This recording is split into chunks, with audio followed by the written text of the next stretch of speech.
दोस्तों, आज की इस Gautam Buddha motivational story in Hindi के जरिए हम आपको बताएंगे कि बुद्ध के नजरिए से हमारी जिंदगी की कीमत क्या है। हम में से बहुत से लोग अपनी जिंदगी की वैल्यू नहीं समझते और अपने जीवन को ऐसी चीजों में बर्बाद कर देते हैं जिनसे हमारा नुकसान ही होता है। कुछ लोग अपनी जिंदगी शराब के पीछे बर्बाद कर देते हैं तो कुछ लड़कियों के चक्कर में और कुछ अपनी सारी जिंदगी पैसा पैसा करके बर्बाद कर देते हैं। आज की इस बुद्धा स्टोरी इन हिंदी के जरिए आप जानेंगे कि हमारी जिंदगी कितनी कीमती है और हमें अपनी इस कीमती जिंदगी को किस तरह जीना चाहिए। एक बार की बात है, गौतम बुद्ध अपने शिष्यों को जिंदगी से जुड़ी अच्छी बुरी चीजों का ज्ञान दे रहे थे। सभी शिष्य उनकी बातों को बहुत ध्यान से सुन रहे थे। उन सभी में एक शिष्य ऐसा था जिसे प्रश्न पूछने की बहुत आदत थी। वो उठकर गौतम बुद्ध के पास गया और उनसे बोला, आप हमें जिंदगी के बारे में जो कुछ सिखा रहे हैं उस सब का क्या फायदा, क्योंकि हम में से बहुत से बच्चों को ये भी नहीं पता कि हमारे जीवन का मूल्य क्या है और ये जीवन हमारे लिए कितना कीमती है। पहले आप हमें ये बताइए कि इस जीवन का मूल्य क्या है। अपने शिष्य की बात सुनकर गौतम बुद्ध अपने कक्ष में गए और एक चमकता हुआ पत्थर का टुकड़ा लेकर आए। वो टुकड़ा उन्होंने अपने शिष्य को दिया और बोले, मैं तुम्हें इस जीवन का मूल्य तब बताऊंगा जब तुम इस पत्थर का सही मूल्य पता लगाकर आओगे। साथ ही ये ध्यान रखना कि तुम्हें ये पत्थर का टुकड़ा किसी को बेचना नहीं है। गौतम बुद्ध की बात मानकर वो शिष्य बाजार की तरफ चला गया। बाजार में सबसे पहले उसकी नजर एक फल बेचने वाले पर पड़ी और उसने वो पत्थर उस फल वाले को दिखाया और बोला, इस पत्थर के बदले आप मुझे कितने फल दे सकते हो। फल वाला बोला, ये पत्थर कुछ खास तो नहीं है, लेकिन फिर भी इसके बदले में तुम्हें 10 केले दे सकता हूँ। वो शिष्य उस पत्थर को लेकर आगे चला गया। फिर उसे एक सब्जी वाला मिला। शिष्य ने उस सब्जी वाले से उस पत्थर की कीमत पूछी।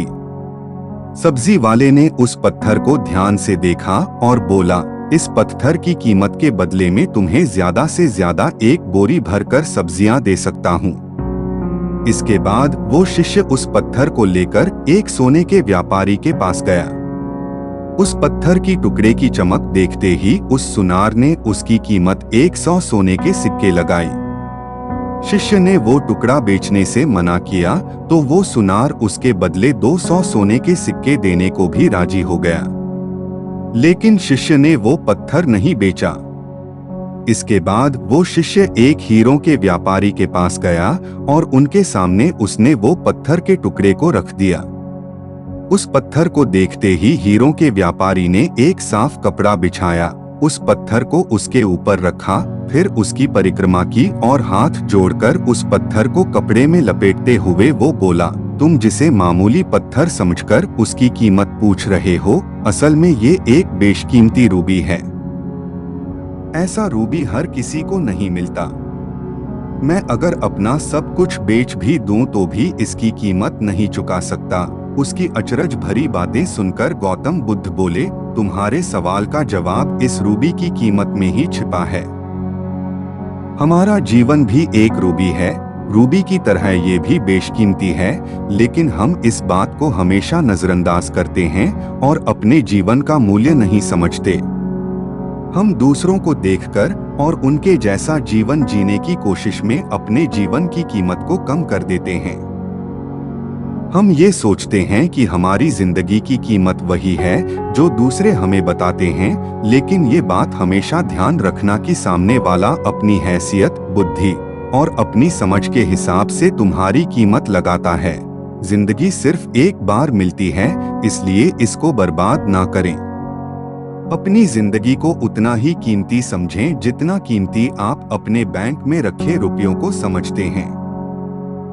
आज के समय में लोग अपनी जिंदगी से ज्यादा कीमती प्यार, पैसों और दिखावे से भरी चीजों को समझते हैं।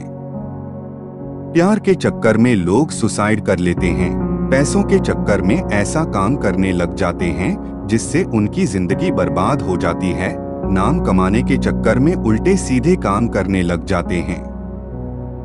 हमेशा याद रखें कि दिखावा करना जरूरी नहीं है। प्यार दोबारा मिल सकता है, पैसा फिर कमाया जा सकता है, लेकिन जिंदगी को फिर से पाया नहीं जा सकता। इसलिए अपनी इस बेशकीमती जिंदगी को अच्छे से जिएं।